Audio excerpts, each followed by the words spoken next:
बिस्मिल्लाहिर्रहमानिर्रहीम सब्बिहिस्म रब्बिकल अअला अल्लज़ी खलक़ फसव्वा वल्लज़ी क़द्दर फहदा वल्लज़ी अख़रजल मरअा फजअलहु गुसाअन अहवा सनुक़रिउक फला तंसा इल्ला मा शाअ अल्लाहु इन्नहु यअलमुल जहर वमा यख़फ़ा वनुयस्सिरुक लिलयुस्रा।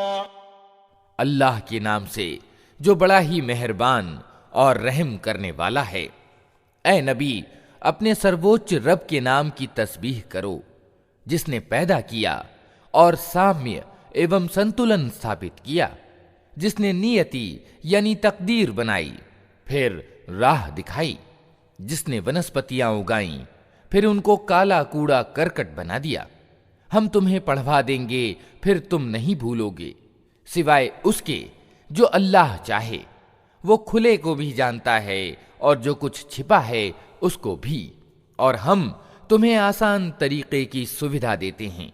फज़क्किर इन नफ़अतिज़्ज़िक्रा सयज़्ज़क्करु मन यख़शा वयतजन्नबुहल अश्क़ा अल्लज़ी यस्लन नारल कुब्रा थुम्मा ला यमूतु फ़ीहा वला यहया क़द अफ़लह मन तज़क्का वज़करा इस्म रब्बिही फ़सल्ला बल तुअ्थिरूनल हयातद दुनिया वल आखिरतु खैरुन व अबक़ा इन्न हाज़ा लफ़िस्सुहुफ़िल ऊला सुहुफ़ि इब्राहीम व मूसा।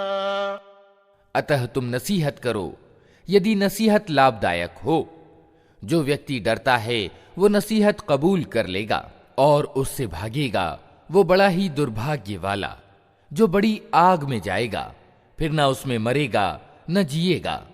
सफल हो गया वो जिसने पवित्रता अपनाई और अपने रब का नाम याद किया, फिर नमाज पढ़ी।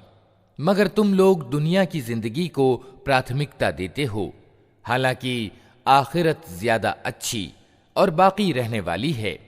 यही बात पहले आए हुए सहीफों में भी कही गई थी, इब्राहीम और मूसा के सहीफों में।